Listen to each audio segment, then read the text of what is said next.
எதிர்ப்புகள் எழுந்ததை அடுத்து நேரடி நியமனம் தொடர்பான அறிவிப்பை ரத்து செய்வதாக யுபிஎஸ்சி அறிவித்துள்ளது. கடந்த 17ஆம் தேதி மத்திய அரசின் பல்வேறு துறைகளில் 10 இணை செயலாளர்கள் மற்றும் 35 இயக்குநர்களை லேட்டரல் என்ட்ரி எனப்படும் நேரடி நியமனம் மூலம் நிரப்புவதற்கு யுபிஎஸ்சி அறிவிப்பு வெளியிட்டது. இதற்கு தமிழ்நாடு முதலமைச்சர் மு.க.ஸ்டாலின், மக்களவை எதிர்க்கட்சித் தலைவர் ராகுல் காந்தி உட்பட பல்வேறு அரசியல் கட்சி தலைவர்கள் கடும் கண்டனம் தெரிவித்தனர். இந்நிலையில் யுபிஎஸ்சி அண்மையில் வெளியிட்ட அறிவிப்பை உடனடியாக ரத்து செய்யுமாறு மத்திய பணியாளர்கள் துறை அமைச்சர் ஜிதேந்திர சிங் கடிதம் எழுதினார். இது தொடர்பாக யுபிஎஸ்சிக்கு அவர் அனுப்பிய கடிதத்தில் காங்கிரஸ் ஆட்சியில் எவ்வித இடஒதுக்கீடையும் பின்பற்றாமல் பல்வேறு அமைச்சகங்களின் செயலாளர்கள் நேரடி நியமன முறையில் பணியமர்த்தப்பட்டதாக சுட்டிக்காட்டினார். ஆனால் நேரடி நியமன முறையில் இடஒதுக்கீடு முறையாக பின்பற்றப்பட வேண்டும் என்று பிரதமர் மோடி அறிவுறுத்தியதாகவும், அண்மையில் யுபிஎஸ்சி வெளியிட்ட அறிவிப்பில் முக்கியத்துவம் வாய்ந்த 45 பதவிகளுக்கு இடஒதுக்கீடு பற்றி குறிப்பிடவில்லை என்றும் அமைச்சர் ஜிதேந்திர சிங் சுட்டிக்காட்டினார். மேலும் அந்த அறிவிக்கையை மறு ஆய்வு செய்ய வேண்டியுள்ளதால் அதனை உடனடியாக ரத்து செய்யுமாறு கூறிய நிலையில் யுபிஎஸ்சி தனது அறிவிப்பை ரத்து செய்வதாக தெரிவித்துள்ளது. மத்திய அரசின் உயர் பதவிகளில் நேரடி நியமன அறிவிப்பை ரத்து செய்தது சமூக நீதிக்கு கிடைத்த வெற்றி என்று முதலமைச்சர் மு.க.ஸ்டாலின் பெருமிதம் தெரிவித்துள்ளார். யுபிஎஸ்சியின் நேரடி நியமன அறிவிப்புக்கு எதிர்ப்பு தெரிவித்திருந்த முதலமைச்சர் இதனை மத்திய அரசு உடனடியாக கைவிட வேண்டும் என்று குறிப்பிட்டிருந்தார். இந்த நிலையில் தனது எக்ஸ் பக்கத்தில் குறிப்பிட்டுள்ள முதலமைச்சர் ஸ்டாலின், இந்தியா கூட்டணியின் கடும் எதிர்ப்பால் மத்திய அரசு பணிந்துள்ளதாக கூறியுள்ளார். மத்திய அரசு வேறு வழியில் இடஒதுக்கீட்டை ரத்து செய்ய முயற்சிக்கும் என்பதால் கவனமுடன் இருக்க வேண்டும் என்றும் 50% இடஒதுக்கீடு என்ற உச்சவரம்பை சாதிவாரி கணக்கெடுப்பு நடத்தி முறியடிக்க வேண்டும் என்றும் குறிப்பிட்டுள்ளார். அதேபோன்று எந்த விலை கொடுத்தாவது அரசமைப்பையும் இடஒதுக்கீட்டையும் பாதுகாப்போம் என மக்களவை எதிர்க்கட்சித் தலைவர் ராகுல் காந்தி கூறியுள்ளார். 50% மட்டுமே இடஒதுக்கீடு என்ற முறையை ஒழித்து சாதிவாரி கணக்கெடுப்பு மூலம் சமூக நீதியை நிலைநாட்டுவோம் என்றும் ராகுல் காந்தி தனது எக்ஸ் பக்கத்தில் பதிவிட்டுள்ளார். கொல்கத்தா பெண் மருத்துவர் கொலை வழக்கில் மேற்குவங்க அரசை கண்டித்த உச்சநீதிமன்றம் போராட்டத்தை கைவிட்டு மருத்துவர்கள் தங்களது பணியை தொடருமாறு அறிவுறுத்தியுள்ளது. கொல்கத்தா மருத்துவர் கொலை தொடர்பாக நள்ளிரவு வரை முதல் தகவல் அறிக்கை பதிவு செய்யாதது ஏன் என்று கேள்வி எழுப்பிய உச்சநீதிமன்றம் மேற்குவங்க மாநில அரசுக்கு கடும் கண்டனம் தெரிவித்துள்ளது. மேற்குவங்க மாநிலம் கொல்கத்தாவில் மருத்துவர் பாலியல் வன்கொடுமை செய்து கொலை செய்யப்பட்ட வழக்கை உச்சநீதிமன்றம் தானாக முன்வந்து விசாரித்தது. அப்போது பணியிடங்களில் பெண்கள் பாதுகாப்பாக இருக்க முடியவில்லை என்றால் அரசியலமைப்பில் சமத்துவம் என்பதற்கான அர்த்தம் என்ன என்று உச்சநீதிமன்ற தலைமை நீதிபதி சந்திரசூட் காட்டமாக கேள்வி எழுப்பினார். மேலும் நள்ளிரவு வரை முதல் தகவல் அறிக்கை ஏன் பதிவு செய்யப்படவில்லை என்று வினவிய உச்சநீதிமன்ற அமர்வு இதை தற்கொலை என கடந்து போக மருத்துவமனை இயக்குநர் எவ்வாறு முற்பட்டார் என்று கேள்வி எழுப்பியது. மருத்துவர்களின் பாதுகாப்பு குறித்து ஆய்வு செய்ய தேசிய அளவில் குழு அமைக்கப் போவதாக கூறிய உச்சநீதிமன்ற தலைமை நீதிபதி போராட்டத்தில் ஈடுபட்டு வரும் மருத்துவர்கள் தங்கள் பணியை தொடருமாறு அறிவுறுத்தினார். இதனைத் தொடர்ந்து பேசிய மத்திய அரசின் தலைமை வழக்கறிஞர் இவ்விவகாரத்தை அரசியலாக்கக்கூடாது என்று கூறினார். பின்னர் உடற்கூறாய்வு அறிக்கை உட்பட விசாரணை தொடர்பான அனைத்து தகவல்களையும் மத்திய அரசின் வழக்கறிஞர் சிபிஐ வசம் ஒப்படைத்தார். இவ்வழக்கை வியாழக்கிழமைக்கு ஒத்திவைத்த உச்சநீதிமன்றம் அன்றைய தினம் சிபிஐ விசாரணை அறிக்கை தாக்கல் செய்ய வேண்டும் என உத்தரவிட்டது. மேலும் ஆர்ஜிக்கர் மருத்துவமனைக்கு மத்திய தொழில் பாதுகாப்பு படையினர் பாதுகாப்பு அளிக்க வேண்டும் என்றும் உச்சநீதிமன்றம் உத்தரவிட்டது. எத்தனை இடர்பாடுகளை மத்திய அரசு திணித்தாலும் தொழில் முதலீட்டுகளுக்கு அற்புதமான சூழலை தமிழ்நாடு அரசு உருவாக்கி தரும் என்று தொழில்துறை அமைச்சர் டிஆர்பி ராஜா தெரிவித்துள்ளார். 2024 தமிழ்நாடு முதலீட்டு மாநாட்டை புதன்கிழமை காலை 10 மணிக்கு முதலமைச்சர் மு.க.ஸ்டாலின் தொடங்கி வைக்கிறார். இதனையொட்டி செய்தியாளர்களை சந்தித்த அமைச்சர் டிஆர்பி ராஜா 68,000 கோடி ரூபாய்க்கான திட்டப்பணிகளுக்கு புதன்கிழமை அடிக்கல் நாட்டப்படவிருப்பதாக தெரிவித்தார். எந்த ஒரு திட்டமாக இருந்தாலும் ஒன்றிய அரசு அதை செய்து தர வேண்டும். நாம் கொடுக்கும் நிதியிலிருந்து கட்டும் வரியிலிருந்து அந்த பணத்தை முழுமையாக நமக்கு திருப்பி கொடுக்க வேண்டும் என்று மாண்புமிகு முதலமைச்சர் அவர்கள் பலமுறை எடுத்துக் கூறியிருக்கிறார்கள். அவர்களுக்கு ஒன்றிய அரசுக்கு தமிழகத்தின் மீது இருக்கும் அக்கறையை இது காட்டுகிறது. இருந்தாலும் பரவாயில்லை, எப்படி இருந்தாலும் இந்த திட்டத்தை நிறைவேற்றி காட்டுவோம் என்று முதலமைச்சர் அவர்கள் சொல்லியிருக்கிறார். நிச்சயம் செய்வார். கோவை மதுரை மெட்ரோ திட்டங்களை நிறைவேற்றி காட்டுவோம் எனவும் அமைச்சர் டிஆர்பி ராஜா தெரிவித்தார். அதிமுக முன்னாள் அமைச்சர் ஆர்பி உதயகுமார் மற்றும் தமிழக பாஜக தலைவர் அண்ணாமலை இடையே வார்த்தை மோதல் முற்றியிருக்கிறது. முன்னாள் முதலமைச்சர் கருணாநிதியின் நினைவிடத்திற்கு சென்றுவிட்டு திமுகவின் கொள்கைகளை அண்ணாமலை எதிர்த்தால் மக்கள் எப்படி ஏற்றுக்கொள்வார்கள் என்று அதிமுக முன்னாள் அமைச்சர் ஆர்பி உதயகுமார் கேள்வி எழுப்பியுள்ளார். இன்றைக்கு அந்த தலைவருடைய நினைவிடத்திலே போய் இன்றைக்கு எல்லாரும் சரணாகதி அடைந்து அவரை வணங்கி திரும்ப அவருடைய கொள்கையை, அவருடைய லட்சியத்தை, அவருடைய அரசை, அவருடைய திட்டங்களை இவர்கள் எப்படி எதிர்ப்பார்கள்? அப்படி எதிர்த்தாலும் அதில் உண்மைத்தன்மை இருக்கிறதா, அதில் பகல் வேடம் போடுகிறார்களா என்று தமிழ்நாட்டு மக்கள் சந்தேகிப்பார்கள். இதற்கு பதிலளித்துள்ள அண்ணாமலை கருணாநிதிக்கு கும்பிடு போடுவது தப்பில்லை என்று விளக்கமளித்தார். கலைஞர் கருணாநிதி ஐயாவுக்கு கும்பிடு போடுவது தப்பில்லைன்னு ஒருத்தர் காலில் விழுறது தானே தப்பு. ஆர்வி உதயகுமார் ஐயாவுடைய சரித்திரத்தை நான் சொல்றேன். சசிகலா அம்மா பக்கத்துல இப்படி நிப்பார். 5 முறை முதலமைச்சரா இருந்தவர். எனக்கும் அவருக்கும் அவர் பெரிய மனிதர், அவர் கட்சியினுடைய தொண்டை. தமிழகத்திற்கு அவர் செய்திருக்கக்கூடிய பணிக்காக ஒரு சாதாரண ஒரு விவசாயி மகனாக இருக்கக்கூடிய அண்ணாமலை போய் அவருடைய மெமோரியல்ல ஒரு கும்பிடு போட்டு வரணும்னு நினைச்சா நான் அதை பெருமையா தானே பார்க்கிறேன். நான் அதை பெருமையா பார்க்கல. அதிமுகவினர் தன்னை தினந்தோறும் வசைபாடுவதை பெருமையாக கருதுவதாகவும் அண்ணாமலை தெரிவித்தார். மெட்ரோ ரயில் திட்டம், வெள்ள நிவாரணம் உள்ளிட்டவற்றுக்கு நிதி கேட்டும் தராத நிலையில் மத்திய அரசுடன் எப்படி நெருக்கமாக இருக்க முடியும் என திமுக எம்பி கனிமொழி கேள்வி எழுப்பியுள்ளார். நெல்லை பாளையங்கோட்டையில் சுதந்திர போராட்ட வீரர் ஒண்டி வீரனின் நினைவு தினத்தையொட்டி அவரது சிலைக்கு கனிமொழி மாலை அணிவித்து மரியாதை செய்தார். பின்னர் செய்தியாளர்களை சந்தித்த அவர், மக்களிடம் எளிமையாக இருக்கும் முதலமைச்சர் தமிழ்நாட்டு உரிமை என வந்துவிட்டால் கருணாநிதியைப் போல உறுதியாக இருப்பார் எனவும் தெரிவித்தார். அங்க எஜுகேஷன் பட்ஜெட்ல SSA ஸ்கீம்ல நமக்கு வர வேண்டிய பணம் வரவில்லை. சென்னை மெட்ரோ ரயில் திட்டத்தில் தமிழ்நாட்டிற்கு வர வேண்டிய பணம் வரவில்லை. மிக மோசமாக பாதிக்கப்பட்ட மழை வெள்ளத்தால் பாதிக்கப்பட்ட சென்னை, தூத்துக்குடி போன்ற இடங்களுக்கு நம்முடைய முதலமைச்சர் கேட்டிருக்கக்கூடிய நிவாரணம் வரவில்லை. இதுக்கப்புறம் என்ன நெருக்கம் இருக்க முடியும்னு நினைக்கிறீங்க? மெட்ரோ ரயில் திட்டம் தொடர்பான உரிய அறிக்கைகளை தமிழ்நாடு அரசு அளித்தால்தான் நிதி ஒதுக்கப்படும் என மத்திய இணையமைச்சர் எல் முருகன் தெரிவித்தார். ஒண்டி வீரன் சிலைக்கு மரியாதை செலுத்திய பின்னர் இதனை அவர் தெரிவித்தார். தமிழக வெற்றிக் கழகத்தின் அதிகாரப்பூர்வ கொடியை வரும் 22ஆம் தேதி காலை சென்னை பனையூரில் உள்ள அலுவலகத்தில் விஜய் ஏற்றவுள்ளார். புதிய கட்சியை தொடங்கிய நடிகர் விஜய் உறுப்பினர் சேர்க்கை, நிர்வாகிகள் நியமனம், மாநாடு என அடுத்தடுத்த பணிகளில் விறுவிறுப்பு காட்டி வருகிறார். செப்டம்பர் மாத இறுதியில் விக்கிரவாண்டியில் மாநாடு நடத்த இருப்பது ஏறக்குறைய உறுதியாகியுள்ள நிலையில் அதற்கு முன்பாக கட்சி கொடியை பிரபலப்படுத்த விஜய் முடிவு செய்துள்ளதாக கூறப்படுகிறது.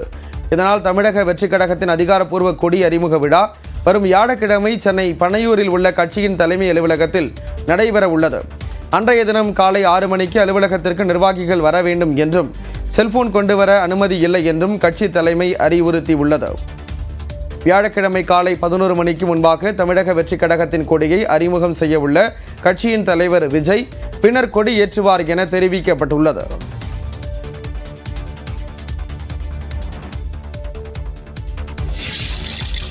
திருவாரூர் மாவட்டம் திருத்துறைப்பூண்டி மற்றும் முத்துப்பேட்டை சுற்றுவட்டார பகுதிகளில் கனமழை பெய்தது. குறிப்பாக அண்ணாநகர், நெடும்பலம், ஆலங்காடு, உப்பூர், இடும்பாவனம் உள்ளிட்ட பகுதிகளில் இடி மின்னலுடன் கூடிய கனமழை பெய்தது.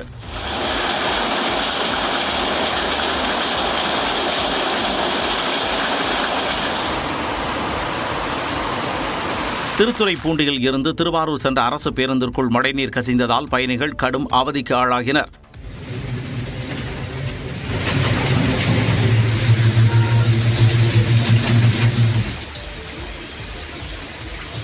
இதேபோன்று நாகப்பட்டினம் மாவட்டத்திற்கு உட்பட்ட திருக்குவளை மற்றும் அதன் சுற்றுவட்டார பகுதிகளிலும் கனமழை பெய்தது.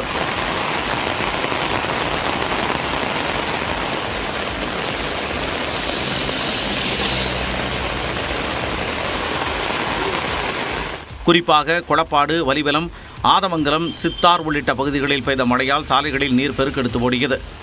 இன்றைக்கி கொஞ்சம் லேசான மழை 2 நாளாக இருந்துச்சு. இன்றைக்கி ஒரு அரை மணி நேரமாக நல்ல மழை எடுத்து வாங்கிறது. அதனால் இப்போ நேரடி விதைப்பு சம்பா சாகுபடி செய்கிறவங்களுக்கு கொஞ்சம் இடையூறாக இருக்குது. கனமழையால் சம்பா சாகுபடி பணிகள் பாதிக்கப்படுவதாக விவசாயிகள் தெரிவித்துள்ளனர். திருப்பத்தூர் மாவட்டம் வாணியம்பாடி மற்றும் சுற்று வட்டாரத்தில் கனமழை வெளுத்து வாங்கியது. 1 மணி நேரத்திற்கு மேலாக கனமழை பெய்ததால் சாலைகளில் மழைநீர் வடிந்தோடியது.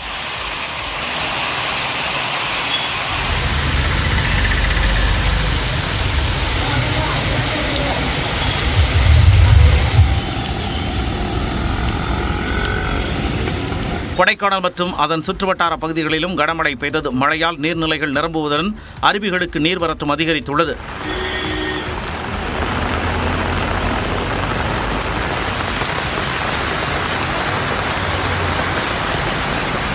தேனி மற்றும் சுற்றுவட்டார பகுதிகளில் பெய்த மழையால் பள்ளி குழந்தைகள் நனைந்தவாறு வீடு திரும்பும் நிலை ஏற்பட்டது. வனப்பகுதியை ஒட்டிய இடங்களில் காற்றுடன் கூடிய கனமழை கொட்டியது.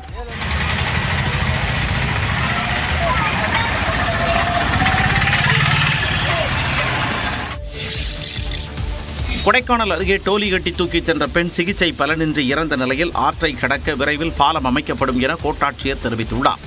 சின்னூர் காலடி மறை கிராமத்தில் மாரியம்மாள் என்ற பெண் உடல்நலக் குறைவால் பாதிக்கப்பட்டிருந்தார். ஆற்றில் வெள்ளம் சென்றதால் டோலி கட்டி தூக்கிச் செல்லப்பட்ட நிலையில் சிகிச்சை பலனின்றி அவர் உயிரிழந்தார். இதனிடையே கோட்டாட்சியர், வட்டாட்சியர், கிராம நிர்வாக அலுவலர் ஆகியோர் அந்த மலை கிராமத்திற்கு சென்று தங்கி அடிப்படை வசதிகள் குறித்து ஆய்வு செய்தனர். மலை கிராமத்தில் ஒரு இரவு தங்கி கிராம மக்களின் குறைகள் கேட்டறியப்பட்டன. இந்நிலையில் உயிரிழந்த பெண்ணின் 2 குழந்தைகள் படிப்பதற்கு நடவடிக்கை எடுக்கப்பட்டுள்ளதாக கோட்டாட்சியர் சிவராமன் தெரிவித்தார். ஆற்றை கடக்க விரைவில் பாலம் அமைக்கப்பட இருப்பதாகவும் கோட்டாட்சியர் குறிப்பிட்டார். நடிகரும் துக்ளக் பத்திரிகை ஆசிரியருமான சோ ராமசாமியின் மனைவி சவுந்தரா காலமானார். அவருக்கு வயது 84. தமிழ் திரையுலகில் நகைச்சுவை நடிகராக அறிமுகமாகி அரசியல் வசனங்கள் பேசி மக்களிடத்தில் கவனம் பெற்றவர் சோ என்ற சோ ராமசாமி. துக்ளக் பத்திரிகை நடத்தி வந்த சோ கடந்த 2016ஆம் ஆண்டு உடல்நலக் குறைவால் காலமானார். இந்த நிலையில் வயது மூப்பு காரணமாக சோவின் மனைவி சவுந்தராவும் நேற்று சென்னையில் காலமானார். சவுந்தரா மறைவு செய்தி கேட்டு மிகுந்த வருத்தம் அடைந்துள்ளதாக கூறியுள்ள முதலமைச்சர் மு க ஸ்டாலின் அவரது குடும்பத்தினருக்கு ஆழ்ந்த இரங்கலை தெரிவித்துள்ளார். முன்னாள் முதலமைச்சர் ஓ பன்னீர்செல்வம், தமிழக பாஜக தலைவர் அண்ணாமலை, அமமுக பொதுச் செயலாளர் டிடிவி தினகரன் உள்ளிட்டோரும் சவுந்தரா மரணத்துக்கு இரங்கல் தெரிவித்துள்ளனர். சாட்டை துரைமுருகன் கொடுத்த தகவலின் அடிப்படையிலேயே திருச்சி எஸ்பி வருண்குமார் பற்றி தான் பேசியதாக சீமான் விளக்கமளித்துள்ளார். நாம் தமிழர் தலைமை ஒருங்கிணைப்பாளர் சீமான் தன்னை பற்றி அவதூறாக பேசியதாக குற்றஞ்சாட்டி 2 கோடி ரூபாய் கேட்டு திருச்சி எஸ்பி வருண்குமார் நோட்டீஸ் அனுப்பியிருந்தார். இதற்கு சீமான் தரப்பில் இருந்து விளக்கம் அளிக்கப்பட்டுள்ளது. அதன்படி சாட்டை துரைமுருகன் கொடுத்த தகவலின் அடிப்படையிலேயே தான் பேசியதாகவும், சாட்டை துரைமுருகனுக்கு ஒரு IPS அதிகாரி சில தகவல்களை கொடுத்ததாகவும் கூறியுள்ளார். தன்னிடம் எந்த தகவலும் கிடையாது எனவும், தனக்கு எதுவும் தெரியாது என்றும் சீமான் பதிலளித்துள்ளார். இதனைத் தொடர்ந்து சீமான் குறிப்பிட்டுள்ள சாட்டை துரைமுருகன் மற்றும் IPS அதிகாரிக்கு நோட்டீஸ் அனுப்பப்பட இருப்பதாக திருச்சி எஸ்பி வருண்குமார் தரப்பில் தெரிவிக்கப்பட்டுள்ளது. நடிகைகள் மட்டுமின்றி நடிகர்களும் பாலியல் துன்புறுத்தலுக்கு உள்ளாவதாக நடிகை சனம் ஷெட்டி கூறியிருக்கிறார். கேரளாவை போல தமிழ் திரையுலகிலும் நடிகைகளுக்கு பாலியல் ரீதியான தொல்லை இருப்பதாக நடிகை சனம் ஷெட்டி தெரிவித்துள்ளார். பாலியல் வன்கொடுமை சம்பவங்களை கண்டித்து ஆர்ப்பாட்டம் நடத்த அனுமதி கோரி நவீன நங்கையர் ஃபவுண்டேஷன் சார்பில் சென்னை காவல் ஆணையர் அலுவலகத்தில் நடிகை சனம் ஷெட்டி மனு அளித்தார். பின்னர் செய்தியாளர்களிடம் பேசிய அவர் மலையாள திரையுலகை போல் தமிழ் திரையுலகிலும் பாலியல் தொல்லைகள் இருப்பதாக கூறினார். இந்த மாதிரி தமிழ் இண்டஸ்ட்ரியிலும் நடக்குதா அப்படின்னா கண்டிப்பா நடக்குது. இல்லைன்னு யாராலையும் சொல்ல முடியாது. என்னோட பர்சனல் எக்ஸ்பீரியன்ஸ்லயே நான் சொல்லியிருக்கேன். 2 நாள் முன்னாடி நான் போட்ட வீடியோலயே நான் சொல்லியிருக்கேன். ஆனா என்ன பொறுத்த வரைக்கும் நிறைய பேர் கேட்பாங்களே, அன்னைக்கே சொல்லியிருக்கலாம், அப்பவே சொல்லியிருக்கலாம் அப்படின்னு சொல்லியிருக்கேன். அங்கேயே அப்போவே சொல்லியிருக்கேன். நடிகைகள் மட்டுமின்றி நடிகர்களும் பாலியல் துன்புறுத்தலுக்கு உள்ளாவதாக கூறிய நடிகை சனம் ஷெட்டி கேரளா போல தமிழ்நாட்டிலும் விசாரணைக்குழு அமைக்க வேண்டும் என கோரிக்கை விடுத்தார். கிருஷ்ணகிரி அருகே பள்ளி மாணவியை பாலியல் வன்கொடுமை செய்த வழக்கில் கைதான சிவராமனை செப்டம்பர் 2ஆம் தேதி வரை நீதிமன்ற காவலில் வைக்க நீதிபதி உத்தரவிட்டுள்ளார். பர்கூர் அருகே தனியார் பள்ளியில் நடந்த NCC முகாமில் 8ஆம் வகுப்பு மாணவி பாலியல் வன்கொடுமை செய்யப்பட்ட நிலையில் அதில் பங்கேற்ற 17 மாணவிகளில் 13 பேர் பாலியல் தொல்லைக்கு உள்ளானது விசாரணையில் அமலமாகியுள்ளது.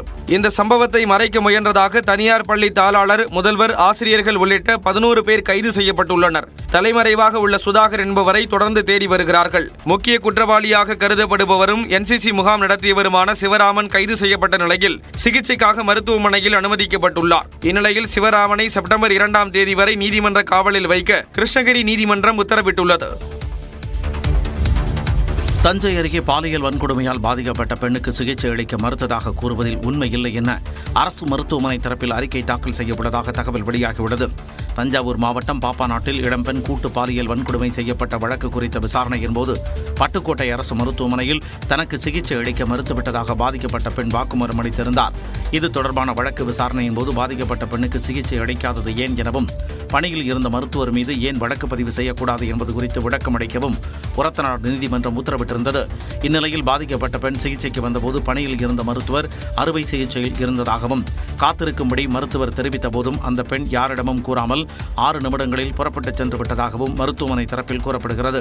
இதனால் மருத்துவமனை மீதும் மருத்துவர் மீதும் எந்த தவறும் இல்லை எனவும், அதற்கான ஆதாரங்களுடன் நீதிமன்றத்தில் பட்டுக்கோட்டை அரசு மருத்துவமனை தரப்பில் அறிக்கை தாக்கல் செய்ய இருப்பதாகவும் தகவல் வெளியாகியுள்ளது.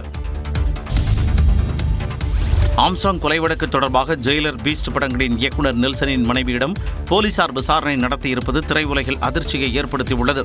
பகுஜன் சமாஜ் கட்சியின் மாநில தலைவராக இருந்த ஆம்ஸ்ட்ராங் கடந்த மாதம் 5ஆம் தேதி பெரம்பூரில் உள்ள அவரது வீட்டருகே கொடூரமாக வெட்டிக் கொல்லப்பட்டார். இந்த வழக்கு தொடர்பாக பிரபல ரவுடி ஆற்காடு சுரேஷின் தம்பி பொன்னை பாலு, ரவுடி நாகேந்திரன், அஸ்வத்தாமன் உட்பட 20க்கும் மேற்பட்டோர் கைது செய்யப்பட்டுள்ளனர். இதில் திருவேங்கடம் போலீசாரால் என்கவுண்டர் செய்யப்பட்டார். இந்நிலையில் ஆம்ஸ்ட்ராங் கொலை வழக்கு குறித்து பிரபல திரைப்பட இயக்குநர் நெல்சனின் மனைவி மோனிஷாவிடம் காவல்துறையினர் விசாரணை நடத்தியதாக தகவல் வெளியாகியுள்ளது. ரவுடி சம்போ செந்திலின் கூட்டாளி மொட்டை கிருஷ்ணனுக்கு அடைக்கலம் கொடுத்ததாகவும் அவர் வெளிநாடு தப்பிச் செல்வதற்கு முன்பு இருவரும் செல்போனில் பேசியிருந்ததாகவும் கூறப்படுகிறது. அதன் அடிப்படையில் இந்த விசாரணை நடந்ததாக தெரிகிறது. சென்னையில் உள்ள உணவகங்களுக்காக ராஜஸ்தானில் இருந்து ரயில் மூலம் கொண்டுவரப்பட்ட 1600 கிலோ கெட்டுப்போன ஆட்டிறைச்சி பறிமுதல் செய்யப்பட்டது. ஜெய்ப்பூரில் இருந்து மதுரை நோக்கி சென்று கொண்டிருந்த விரைவு ரயில் சென்னை எழும்பூர் ரயில் நிலையம் வந்தது. அப்போது உணவு பாதுகாப்புத்துறை அதிகாரிகள் பார்சல் பெட்டியில் சோதனை மேற்கொண்டனர். அதில் 5 நாட்களுக்கு முன்பு வெட்டப்பட்டு கெட்டுப்போன நிலையில் இருந்த 1600 கிலோ ஆட்டிறைச்சி பிடிபட்டது அதிர்ச்சியை ஏற்படுத்தியுள்ளது. நார்மலா FSSAI நார்ம்ஸ் பிரகாரம் இந்த மாதிரி டிரான்ஸ்போர்ட் பண்ணக்கூடாது, அன்ஆத்தரைஸ்டா இந்த மாதிரி பண்ணவே கூடாது. இவங்க அங்கேருந்து கொண்டு வந்திருக்காங்க. ஸோ நாங்கள் தீவிரமாக விசாரித்த பொழுது இந்த ஆடு சிக்கந்தர்னு ஊரில் அங்கே வெட்டியிருக்காங்க. சிக்கந்தர்லேருந்து வெட்டப்பட்ட ஆடு ஜெய்ப்பூர் ரயில்வே ஸ்டேஷனுக்கு எடுத்துகிட்டு வந்திருக்காங்க. வெளி மாநிலங்களுக்கு இறைச்சிகளை கொண்டு செல்வதற்கான உரிய ஆவணங்கள் ஏதும் அவர்களிடம் இல்லை எனவும் கண்டுபிடிக்கப்பட்டுள்ளது. 40 பெட்டிகளில் 26 பெட்டிகளை மட்டுமே இறக்கிய நிலையில் ரயில் புறப்பட்டுச் சென்று விட்டது. ரயில் மதுரை நோக்கி செல்வதால் அந்தந்த மாவட்டங்களில் உள்ள அதிகாரிகளுக்கும் தகவல் அளிக்கப்பட்டுள்ளது.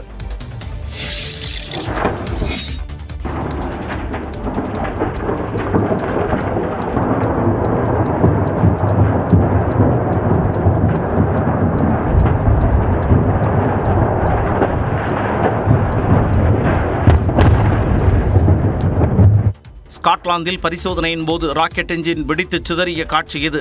ஸ்காட்லாந்தில் உள்ள யுனட்ஸ் என்ற தீவில் ஜெர்மனியைச் சேர்ந்த RFA நிறுவனம் உருவாக்கிய ராக்கெட் பரிசோதனை திங்கட்கிழமை மாலையில் நடந்தது. அப்போது சிறிது நேரத்திலேயே ராக்கெட் என்ஜினில் ஏற்பட்ட பழுதால் அது வெடித்து சிதறியது.